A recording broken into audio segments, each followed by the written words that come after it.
हमारे जिले के जितने भी महानगर के जितने भी कांग्रेस के योद्धा है, भीषण गर्मी के बावजूद भी लगातार बैठे हैं। मेरा आग्रह है डॉक्टर प्रवीण दादाजी से, राज्य चेयरमैन किसान कांग्रेस विकास विभाग आए और पहुंचा है।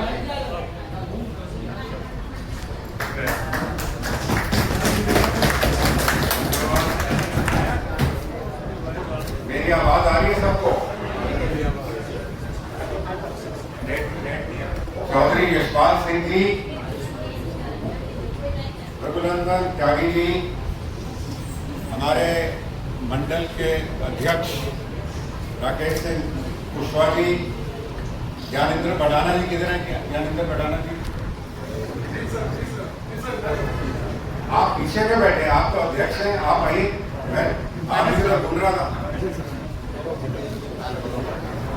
हमारे ऑल इंडिया कांग्रेस कमेटी विचार विभाग की vice chairman Shrimati Jaya Shukla ji, all India Congress committee विचार विभाग के वाइस चेयरमैन अजय यादव जी, जो हमारे राष्ट्रीय प्रवक्ता भी हैं, विजय चकारा जी, अविनाश पवार जी, ज्ञानेंद्र जी, भाइयों बहनों और हमारे गौरव भाटी जी जिला अध्यक्ष, आप जरा मुझे क्षमा करेंगे, मैं पहली बार आया हूँ और आपसे लगता है मंजेश सिंह कोथर सरदार जी, बाकी सभी सम्मानित मंच, भाइयों बहनों और हमारे पूर्व सैनिक साथी भी बैठे हुए, क्या नाम है आपका? कौन से यूनिट के हैं? इंजीनियर रेजिमेंट, बहुत बहुत धन्यवाद। मेरा एक बैचमेट है, परसों मैं देहरादून में था, मेरे बैचमेट लेफ्टिनेंट जनरल MC बरानी इंजीनियर इन चीफ थे, उनसे मैं मिला, बहुत खुशी हुई है कि उनकी रेजिमेंट का इंजीनियर रेजिमेंट के पूर्व सैनिक हमारे साथ हैं। साथियों, पहली बात तो मैं क्षमा मांगता हूँ कि मैं इतना यहाँ पे लेट आया हूँ, लेकिन कहीं थोड़ी बहुत मिस कोऑर्डिनेशन हो गई है, क्योंकि फौजी होने के नाते मैं कभी लेट नहीं होता, लेकिन कहीं कुछ कम्युनिकेशन गैप हो गया हमारा और त्यागी जी के बीच में, कि जो टाइम हमें दिया था हम तो उसी के अनुसार हम पहुंच गए, लेकिन प्रोग्राम यहाँ मुझे पता लगा 2-2.5 घंटे पहले शुरू कर दिया, लेकिन क्योंकि मैं लेट आया हूँ आपके प्रोग्राम में, उसके लिए मैं आप सबसे क्षमा मांगता हूँ। अब बहुत लेट हो गया है, मैं लंबा बोलना नहीं चाहिए, आप मुझे बता दीजिए मैं कितना बोलूँ? 15 मिनट बोलूँ, 20 मिनट बोलूँ? तो 20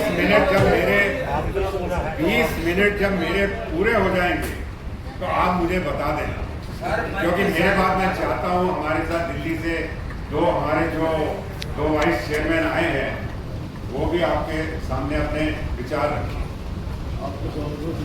अब मैं जो शुरुआत करता हूँ, जब भी मैं किसी प्रोग्राम में जाता हूँ, मैं शुरुआत करता हूँ जो मैंने दिन में अपनी ट्वीट करी होती है। मैं ट्विटर में बहुत एक्टिव हूँ, हर रोज किसी ना किसी विषय के ऊपर मैं ट्वीट कर देता हूँ, और आज जो मैंने ट्वीट करा मैं उसी से शुरुआत कर रहा हूँ। आपको मालूम है कि कल RSS वालों ने कहा कि ये जो राम मंदिर के अंदर चोरी हुई है, इसकी जो है हम आलोचना करते हैं। केवल वो आलोचना से ही संतुष्ट हो गए, तो मैंने जवाब दिया। आप में से अंग्रेजी कौन कौन समझता है? सब समझते होंगे? हाँ, सभी बुद्धिजीवी लोग हैं यहाँ पे।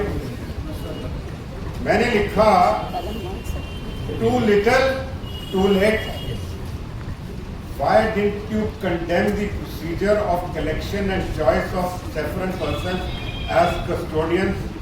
Why didn't you have a system like Tirupati Balaji or Vaishno Devi? Please answer. तो ये मैंने RSS से और BJP से सवाल पूछा है कि आपने जो तिरुपति बालाजी का मंदिर है, जो दुनिया का सबसे बड़ा मंदिर है, वहां पे आज तक चोरी नहीं हुई, और वहां पे राम मंदिर से कम 10 गुना श्रद्धालु हर रोज जाते हैं, वहां ऐसा कुछ नहीं हुआ। तो आपने उनके जैसा सिस्टम या माता वैष्णो देवी जैसा सिस्टम क्यों नहीं बनाया जहां आज तक चोरी नहीं हुई? तो इसका जवाब आपको देना है, और बड़े शर्म की बात है भाइयों, जरा ध्यान से सुनिए। ये आज लोग राजनीति में किस लिए बैठे? राम मंदिर के मुद्दे पे ना। जब राम मंदिर के मुद्दे में, राम मंदिर के नाम पे भगवान राम का दुरुपयोग करके ये आए हैं सत्ता में, और आज मोदी जी को 12 साल हो गए हैं, और आज के दिन जब चोरी होती है तो उसकी जिम्मेदारी किसकी है? स्वयं मोदी सरकार की है।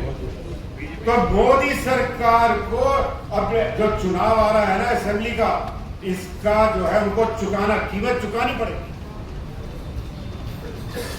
ठीक है, ये आप भूलेंगे नहीं। और ये जो है हमें एक आंदोलन शुरू करना है, और विचार विभाग के लिए एक बहुत बड़ा कार्यक्रम है। मैं समझता हूं इससे बड़ा कार्यक्रम हमारे चुनाव तक, असेंबली चुनाव तक, लोकसभा चुनाव तक, इससे बड़ा कोई मुद्दा नहीं है। जिन लोगों ने भगवान राम के नाम पे वोट लिया है, आज भगवान राम के मंदिर में जो चोरी हुई है उसकी कीमत इनको चुकानी होगी। दूसरी बात जो मैं कहना चाहता हूं, आपके मोदी जी जो है कितना झूठ बोलते हैं। कितने प्रधानमंत्री हुए अब तक मालूम है? कितने प्रधानमंत्री हुए? 14 प्रधानमंत्री हो चुके हैं। पंडित जवाहरलाल नेहरू से अब तक लेकर 14 प्रधानमंत्री हुए। किसी भी प्रधानमंत्री ने इतना झूठ नहीं बोला, और मोदी जी हर रोज झूठ बोलते हैं। ये हमारे यशपाल जी दिल्ली आते रहते हैं, अनिल शास्त्री जी से मिलते हैं, मैं भी उनसे मिलता हूँ। लाल बहादुर शास्त्री जी के वो लड़के हैं, हमारे ऑल इंडिया कांग्रेस कमेटी का हिंदी डिपार्टमेंट है, उसके वो बहुत सालों से चेयरमैन है। मोदी जी शास्त्री जी का नाम बहुत बार लेते हैं। मोदी जी वाराणसी जाते हैं तो क्या करते हैं, कभी देखा आपने टेलीविजन के ऊपर? शास्त्री जी की प्रतिमा के आगे क्या करते हैं? ऐसे झुकते हैं ना। लेकिन जिस नेता ने, जिस महान नेता ने लाल बहादुर शास्त्री को बनाया नेता, उनको गालियां देते। ये भाई लाल बहादुर शास्त्री को तो आप श्रद्धांजलि दे रहे हैं, और जवाहरलाल नेहरू को आप गालियां दे रहे हैं। इससे कोई शर्म की बड़ी बात हो सकती है? और झूठ, अभी पिछले हफ्ते विदेश में थे, आज फिर चले गए। मोदी जी आज कार्टून निकला है कि जमीन के ऊपर इतनी समस्या हो रही है, और सबसे बड़ी जो समस्या अभी हुई है, जो 2 दिन के अंदर हुई है, वो चोरी की समस्या हुई। इतना ज्यादा भ्रष्टाचार जो दुनिया में ऐसी भ्रष्टाचारी सरकार आपको नहीं मिलेगी। भारतवर्ष तो छोड़ दीजिए, भारतवर्ष तो छोड़ दीजिए। क्या गौरव भाटी क्या कुछ है? नहीं, आप तो बोलो। मैं ये कह रहा था कि दुनिया में ऐसी बड़ी भ्रष्टाचारी सरकार नहीं आई है। और ये जब विदेश जाते हैं, पिछले हफ्ते भी विदेश में थे, और क्या बोलते हैं कि मैं अपने भारतवासियों का धन्यवाद करता हूं कि उन्होंने मेरी बात मान ली और उन्होंने अपना खर्चा कम कर दिया। आप मुझे बताइए, मोदी जी, क्या आप लाल बहादुर शास्त्री हैं? मालूम है 65 की जब लड़ाई हुई, लाल बहादुर शास्त्री ने कहा था कि हर हफ्ते में एक दिन आप उपवास करो, कम से कम आप एक दिन एक खाना मत खाओ। तो हम लोगों ने मंडे को उपवास करा। मैं तो खैर 15 साल का था, मैं तो स्कूल में था, मेरा ख्याल मेरे माता पिता ने मुझे नहीं कहा होगा, लेकिन वो जरूर उपवास रखते थे मंडे के दिन। तो मोदी जी, आप क्या लाल बहादुर शास्त्री के समान है? क्या आपका कद उनसे, वो वैसे तो बहुत 5 फुट के थे, लेकिन उनका राजनीतिक कद जो है आपसे कम से कम 100 गुना बड़ा था। और जवाहरलाल नेहरू का 50 गुना। और जवाहरलाल नेहरू की निंदा करना, आलोचना करना, मैं तो समझता हूं भगवान के प्रति पाप। मेरे पास अंग्रेजी में है एक परीक्षा में अंग्रेजी की किताब से फोटो स्टैट करा के लाया। एमजे अकबर का नाम सुना है किसी ने? सुना है ना? एमजे अकबर बहुत बड़े इतिहासकार, बहुत बड़े पत्रकार। उन्होंने पंडित जवाहरलाल नेहरू पे 1989 जब पंडित नेहरू के 100 साल पूरे हुए थे, उन्होंने बहुत ही बढ़िया किताब लिखी और उन्होंने लिखा कि मुझे 5 साल लग गए इस किताब को लिखने में। आज वो बीजेपी में चले गए। वो भी बड़ी शर्म की बात है कि एमजे पर ऐसा आदमी बीजेपी में चला गया। बीजेपी वाले भी उसको लात मार रहे हो, कहीं का नहीं रह गया है। लेकिन जब उन्होंने ये किताब लिखी, उसमें अपने पहले सफे में जवाहरलाल नेहरू के बारे में मालूम है क्या लिखा? एक किस्सा बताया। उन्होंने कहा कि 1929 की बात है। नहीं, 1929 की बात नहीं है, ये बात है 1900 पहले, जब पंडित मोतीलाल नेहरू की आयु 29 साल की थी। तो जब उनकी आयु 29 साल की थी, पंडित मोतीलाल नेहरू की, उनके घर में संतान नहीं थी और वो पंडित मदन मोहन मालवीय, आपने नाम सुना है? पंडित मदन मोहन मालवीय को तो भारत रत्न मिला अभी कुछ साल पहले। उनके बहुत मित्र थे। पंडित मोतीलाल नेहरू को मदन मोहन मालवीय एक संत के पास लेके गए। वो संत पेड़ के ऊपर रहता और मदन मोहन मालवीय ने उस संत से कहा, एक ऋषि था, कि मोतीलाल नेहरू के पास संतान नहीं है, वो आपसे संतान मांगने आए। तो मालूम है उस संत ने क्या कहा? उस ऋषि ने मोतीलाल नेहरू जी की तरफ देखा और कहा कि संभव नहीं है कि इनके संतान होगी। तो मालवीय जी ने उस ऋषि को एक ही जवाब दिया कि आप तो इतने महान ऋषि हैं, आपके लिए तो कुछ भी जो है संभव नहीं है, आप सब कुछ संभव कर देते हैं। तो ऋषि ने क्या करा? अपना जो उनके पास वो लोटा था जल का, उससे पानी निकाला और मोतीलाल नेहरू के ऊपर छिड़क दिया। ठीक है? और जब उन्होंने छिड़का तो उनका ऋषि का जो है रंग फीका पड़ गया और अगले दिन उस ऋषि का देहांत हो गया और 9 महीने के बाद पंडित जवाहरलाल नेहरू का जन्म हुआ। ये कथा किसी को नहीं मालूम है। आप अजय उपाध्याय जी से पूछिए कितनी बार हमारी पार्टी के लिए वो आते हैं, टेलीविजन के ऊपर लड़ाई करते हैं, इतिहास बताते हैं, लेकिन इतिहास की कुछ बातें होती है जो बड़े बड़े इतिहासकारों को भी नहीं पता होती। और मैं ये भी नहीं कहता हूं कि ये बिल्कुल सत्य होगा, क्योंकि किताब में लिखा हुआ है। लेकिन जब एमजे अकबर ने लिखा है और उसमें ये भी लिखा है कि मोतीलाल नेहरू और मदन मोहन मालवीय ने ये कहा कि सही है कि मोतीलाल नेहरू जरूर गए और उसके बाद पंडित जवाहरलाल नेहरू का जन्म हुआ। आप बताइए, जो आदमी अपने पिछले जन्म में ऋषि था, या उनकी बहन का नाम सुना है? नहीं सुना तो सुन लीजिए, विजयलक्ष्मी पंडित। विजयलक्ष्मी पंडित ने अपनी किताब में लिखा है कि महात्मा गांधी भगवान महावीर के अवतार थे और मेरा भाई जवाहरलाल नेहरू भगवान बुद्ध का अवतार। मैं नहीं कह रहा हूं, विजयलक्ष्मी पंडित वो उतनी ही ऊंचाई पे थी, इतनी बड़ी बुद्धिजीवी थी जितना उनके भाई जवाहरलाल नेहरू थे। वो यूएनओ की प्रेसिडेंट बनी, पहली प्रेसिडेंट, महिला प्रेसिडेंट यूएनओ एम्बेसडर रही। उन्होंने ये अपनी किताब में लिखा। तो जहां जवाहरलाल नेहरू इतने महान आदमी थे, आज आपको इतना गिराने की कोशिश करते हो, आपको शर्म भी नहीं आती है। मुझे पता नहीं आप में से कितने गए होंगे, अमेरिका गए होंगे, यूरोप गए होंगे। मैं तो यूथ कांग्रेस में था, राजीव जी के समय मैं यूथ कांग्रेस में था और मालूम है अजय और मिसेस शुक्ला राजीव जी की वजह से और बाद में नरसिम्हा राव की वजह से पता नहीं कितने हमने देशों में घूम लिया। अमेरिका अगर आप जाओगे तो वहां पे अमेरिका के जितने राष्ट्रपति हैं उनको एक ही जगह रखा जाता है और उनका बहुत हर साल सम्मान किया जाता है। यूरोप में भी ऐसा होता है। अरे पाकिस्तान देख लो भाई, कोई भी नेता आ जाए, चाहे मिलिट्री का शासक हो या दूसरा आदमी कोई आ जाए, वहां पे मोहम्मद अली जिन्ना की फोटो रहती है।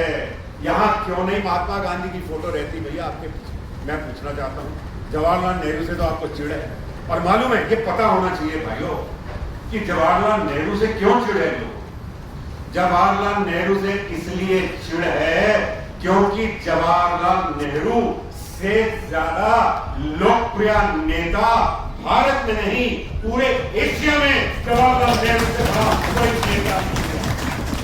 आजकल तो अजय जी आप कितने वीडियो आ रहे हैं, आप अमेरिका का देखिए। जब पंडित नेहरू अमेरिका में गए 1939 में, 1949 में गए, या रूस गए या चीन गए, चीन में 30 लाख लोग 30 लाख लोग सड़कों पे आ गए, 25 लाख मॉस्को में आ गए पंडित जवाहरलाल नेहरू। ये रुतबा था, ये रुतबा इनका तो नहीं हो सकता, इसलिए तो इनको जलन है। और सबसे बड़ी क्या बात, अगर पंडित जवाहरलाल नेहरू देश के प्रधानमंत्री नहीं बने होते तो ये देश सेकुलर या धर्मनिरपेक्ष नहीं रहता और इस देश में पार्लियामेंट्री डेमोक्रेसी कब की खत्म हो गई होती अगर जवाहरलाल नेहरू इस देश के प्रधानमंत्री नहीं होते। और मुझे बताओ भाइयों, आपको क्या डिक्टेटरशिप चाहिए, क्या आपको डेमोक्रेसी चाहिए, क्या चाहिए आपको? मैं पूछता हूं आपसे, डेमोक्रेसी चाहिए तो आप अगले चुनाव में, और शुरुआत करिए यूपी के चुनाव से, इन लोगों को जिन्होंने राम मंदिर में चोरी करी है इनको भगवा दीजिए, लाते मार के इनको भगवा दीजिए। इनसे आप यही करना है। आप उत्तराखंड में सुनिश्चित जीत करोगे कांग्रेस की, और कांग्रेस के जो भी साथी साथ में होंगे, चाहे वो समाजवादी पार्टी हो, दूसरी पार्टियां हो, छोटी मोटी पार्टियां हो, आपने कांग्रेस के गठबंधन को यहां पे जताना है। क्योंकि आप अगर नहीं जताते हैं, आप भारतीय जनता पार्टी को तिवारा वोट दे देते हैं, तो आप इस देश में डेमोक्रेसी खत्म कर रहे हैं। ये आप ध्यान में रखना मेरे भाई। अब थोड़ा सा मैं ये बताऊं कि हमें आगे करना क्या। विचार विभाग जो है दूसरे विभागों से और हमारी जो पार्टी है उससे थोड़ा भिन्न। जो हमारे इश्यूज हैं, जैसे अब राम मंदिर का इश्यू है, ये तो सब उठाएंगे, लेकिन हमारा जो विचार विभाग है, जो हमारे स्थानीय मुद्दे हैं, जो कंटेम्पररी टॉपिक्स है, इसके आगे चलना है। इसके आगे ये चलना है, उन्होंने ये करना है कि हमारा जो इतिहास है, हमारी जो विचारधारा है, वो लोगों तक लेके जाएं। और जब तक आप ये ऐसा नहीं करेंगे तो वो आपके लिए वोट क्यों करेंगे। उन्होंने तो हमारे प्रति घृणा पैदा कर दी है ना, कांग्रेस पार्टी के खिलाफ घृणा। क्या बोलते हैं? Dynasty dynasty dynasty. मालूम है डायनेस्टी? अरे डेमोक्रेसी के अंदर कौन सी डायनेस्टी होती है, मैं पूछना चाहता हूं, कौन सी डायनेस्टी होती है? क्या इंदिरा गांधी को पंडित जवाहरलाल नेहरू प्रधानमंत्री बना गए थे? नहीं बनाया। कौन बने थे? लाल बहादुर शास्त्री, और वो भी उनके देहांत के बाद बने। क्योंकि पंडित जवाहरलाल नेहरू ने साफ कहा था कि मेरे बाद जो है, ये जो हमारा लोकतंत्र है इतना मजबूत है कि वो सही नेता चुनेगा, और इसलिए जवाहरलाल नेहरू के बाद लाल बहादुर शास्त्री, कांग्रेस पार्टी ने सोचा सबसे सही नेता है और लाल बहादुर शास्त्री को ही चुना। लाल बहादुर शास्त्री का जल्दी देहांत हो गया, वो 2 साल भी नहीं पूरे कर पाए, और फिर इंदिरा जी को चुना, क्योंकि इंदिरा जी को स्वीकार की पूरी कांग्रेस पार्टी। तो कोई अच्छा, इंदिरा जी क्या राजीव गांधी को बना के गई थी प्रधानमंत्री? क्या राजीव गांधी सोनिया गांधी जी को कांग्रेस अध्यक्ष बना के गए थे? तो कौन सी डायनेस्टी है भैया? कोई डायनेस्टी नहीं होती, डेमोक्रेसी है। और जो डायनेस्टी से होते भी हैं वो क्या करते हैं, वो चुन के आते हैं। मालूम है श्रीमती सोनिया गांधी कितनी बार जो है अमेठी से, रायबरेली से चुन के आई हैं, और आज राज्यसभा में है। राज्यसभा में जो चुनाव होता है इतनी बार, 7-8 बार तो वो चुन के आई है। तो ये चुन के आते हैं, ये डायनेस्टी का कोई वो नहीं। और अगर आप बात करते हैं डायनेस्टी भी मान लेते हैं, चलिए मान लिया, दूसरे परिवार भी है ना, फारूक अब्दुल्ला का परिवार है, मुलायम सिंह यादव का परिवार है, स्वयं हमारे रक्षा मंत्री राजनाथ सिंह, इनका लड़का भी है, और कितने इनके मुख्यमंत्री हैं, उनके बेटे सब, तो हर जगह ये चल रहा है। लेकिन जब आप कांग्रेस डायनेस्टी की बात करते हैं तो मेरे भाई बहनों, इसका जवाब सुन लीजिए। कि ऐसी पॉलिटिकल डायनेस्टी पूरे विश्व इतिहास में नहीं हुई। ऐसी डायनेस्टी पूरे विश्व इतिहास में नहीं हुई। मुझे बताइए एक उदाहरण पंडित मोतीलाल नेहरू का, जिनकी जब असहयोग आंदोलन शुरू हुआ 1920 में, मालूम है उनकी कितनी आय थी? बहुत बड़े वकील थे। इस देश में 3 बड़े वकील थे आजादी की लड़ाई में। मालूम है उनके नाम क्या थे? सबसे अव्वल दर्जा था पंडित मोतीलाल नेहरू का, दूसरा दर्जा था चित्तरंजन दास वेस्ट बंगाल, उस वक्त बंगाल था, और तीसरा दर्जा था मोहम्मद अली जिन्ना का। ये तीनों बड़े बड़े वकील थे उन दिनों के। और मोतीलाल जी ने अपनी वकालत, जो उस वक्त 1920 में वो 2 लाख रुपया कमाते थे प्रति माह, 2 लाख रुपया। आज कीमत बताइए त्यागी जी कितनी होगी? वो 2 लाख रुपया आज तो मेरे ख्याल 20 करोड़ होगा। 2 करोड़ नहीं, 20 करोड़ हो सकता है। देख लीजिए, तो वो उन्होंने अपनी वकालत छोड़ दी। अपना जो उन्होंने आलीशान मकान बनाया था आनंद भवन, वो उन्होंने, जब गांधी जी ने अपनी नमक यात्रा करी, दांडी यात्रा करी, नमक सत्याग्रह में दांडी यात्रा करी, उस वक्त उन्होंने देश को आनंद भवन दे दिया और उसी के अंदर एक छोटा मकान बनाया। और जब इंदिरा जी प्रधानमंत्री बनी तो इंदिरा जी ने वो छोटा आनंद भवन भी देश को समर्पित कर दिया। मुझे एक नेता बता दीजिए, एक नेता बता दीजिए पूरी राजनीति में जो इतना त्याग, इतना बलिदान कर सकता है। और तभी जब सरदार पटेल को पंडित जवाहरलाल नेहरू ने दावत दी